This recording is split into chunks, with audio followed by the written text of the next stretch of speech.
bringing in 11 consecutive women who all accuse these Alexander brothers of not just heinous crimes, but very similar heinous. Mm. I think that's really what it was. That I think the prosecution was really able to establish an MO and a modus operandi, like really able to make the jury understand what they allege that the brother's sex trafficking scheme was, and really had the evidence and the witnesses and the really eloquent and brave witnesses to back it up. I mean, these witnesses, again, it is very difficult to testify in any courtroom. It is especially difficult in a federal courthouse, which has that sort of grand opulence, but if Yeah. let's compare to many state courthouses, it has that level of prestige and honor. You have a judge sitting up high on the bench. And then of course you have rows and rows of defense attorneys who are all waiting their Mm. turn to sort of pick you apart, to cross-examine. It's a really, really, and also their alleged abuser sitting right there, Yeah. staring them in the face. So,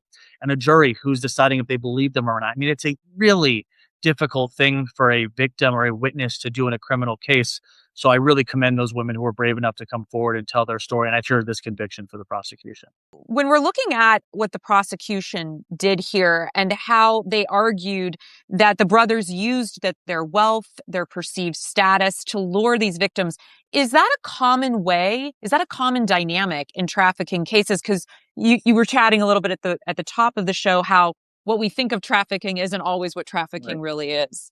Absolutely. And that's sort of a very large part of my career is Mhm. bringing these types of lawsuits against powerful men who use their power and they use their wealth and they use their resources to commit, sexual exploitation, sex trafficking, or other sex crimes. It is unfortunately very common. And I think not necessarily. It's typically common, I think, when you have any industry where there's a gross power imbalance. Yeah. I reference the film industry, the music industry, the modeling industry.